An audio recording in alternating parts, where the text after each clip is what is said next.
Pada pernah mikir gak sih, kenapa ya motor atau mobil lelang itu harganya murah-murah banget?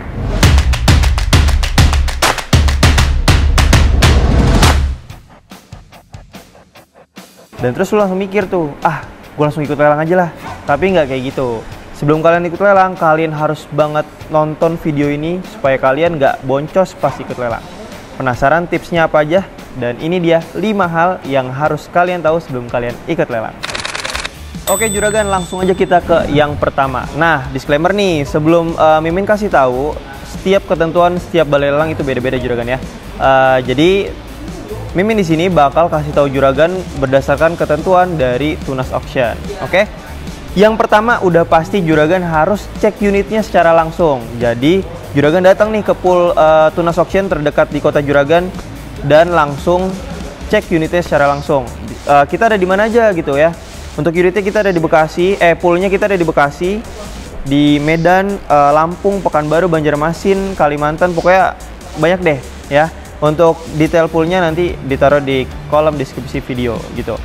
Nah, cek unitnya secara langsung tuh gimana Min? Nah, jadi misalkan juragan berminat motor nih, contohnya ya, di belakang Mimin ada KLX tahun 2021. Harganya 21 juta, surat lengkap, pajak panjang. Nah, tapi kan harganya menarik nih. Juragan juga harus cek kondisi unitnya kayak gimana. Jangan terpancing sama harga murah, tapi akhirnya jeblos pas cek unit. Kalau juragan nggak cek unitnya bisa jadi barangnya jeblos atau juragan jadi rugi. Kan nggak ada yang mau juga kan kalau misalkan kita beli barang lelang tapi rugi gitu. Jadi itu juragan ya. Yang pertama, juragan harus cek unitnya secara detail dan langsung ke pool terdekat di kota juragan.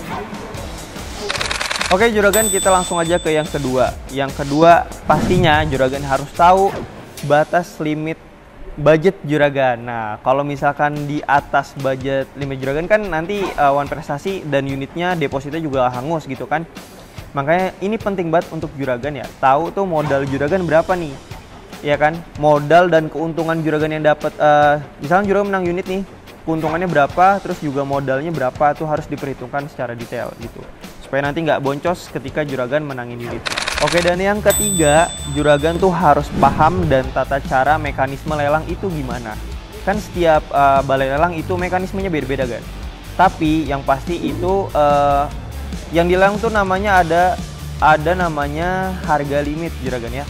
Harga limit ini yang nantinya harga dasar sebelum harga kenaikan dan harga terbentuk lelang. Oh ya, contoh dulu nih untuk di Tunas Auction kita contoh pakai motor ya. Ini motor harganya 21 juta dan kalau juragan ikut lelang banyak nih misalkan peminat unitnya itu naik kelipatan 100.000. Jadi yang harus juragan bayarkan adalah nanti harga terbentuk bukan harga dasar lelangnya. Ditambah nanti ada biaya admin. Oke juragan, langsung aja kita ke yang keempat ya. Tips dari Mimin ya. Yang keempat itu juragan harus teliti mengenai lokasi dan jadwal. Lokasi itu maksudnya apa? Lokasi pool kita, lokasi unit kita ada di mana. Nah, karena ini juragan ya, bisa jadi event lelangnya Bekasi tapi unitnya ada di Bandung. Nah, juragan tuh harus teliti nih. Yang makanya juragan tuh harus cek yang namanya daftar lot untuk mengikuti lelang. Dan untuk nanti detailnya Mimin bakal bikin video lebih detail mengenai apa itu daftar lot dan segala macem deh intinya gitu ya. Tapi juragan tuh emang proses lelang nih rada kompleks ya untuk orang awam. Jadi juragan jangan sungkan untuk bertanya. Yang mau pertama kali ikut lelang nih bisa banget langsung tanya. Oke, itu tadi mengenai lokasi. Selanjutnya mengenai jadwal lelang. Nah, jadwal lelang ini jadi kalau untuk Tunas Auction sendiri itu kita hari Senin sampai Jumat full lelang ya. Untuk mobil itu jam 1 siang dan untuk motor itu jam 2 siang. Gitu juragan.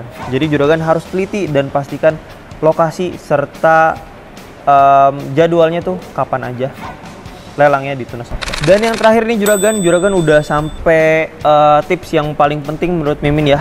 Yang pasti itu adalah juragan harus research dan juga juragan harus siapkan dana gitu ya. Dana untuk apa aja Min? Dana untuk deposit, dana untuk nanti prepare ada admin, ataupun ada ketentuan PPN ya, pajak gitu ya, 1.1. Nah juragan harus siapin tuh semua dana itu kan. Karena sayang banget juragan, misalkan juragan udah menangin unitnya ya, terus juragan nggak melakukan pelunasan, itu deposit akan hangus, juragan nggak dapet unitnya gitu. Jadi sayang banget ya, udah capek-capek kita ikut lelang kan, udah research segala macam, tapi pas mau ngelunasin uangnya kurang, kan jadi angus depositnya gitu. Sayang banget, makanya harus diperhatikan jumlah dana dan harus research secara detail mengenai lelang dan unit yang akan juragan incer atau juragan mau menangin. Nah, itu dia juragan ya, 5 hal yang juragan harus tahu sebelum juragan ikut lelang. Oke, gimana nih, juragan udah siap ikut lelang atau belum nih? Jadi jangan cuma ngelihat harga murah, tapi juga harus research mengenai resiko yang juragan harus tampung juga gitu. Kalau misalnya juragan mau lelang aman, transparan, dan harganya menarik pastinya, khususnya daerah Jabodetabek nih, bisa langsung ambil di Tunas Auction unitnya. Untuk informasi lebih detail, silakan klik link deskripsi video. Di situ udah ada nomor marketing, lokasi lelang, dan cara lelangnya gimana. Oke, see you on the next video. Terima kasih. Tunas Auction.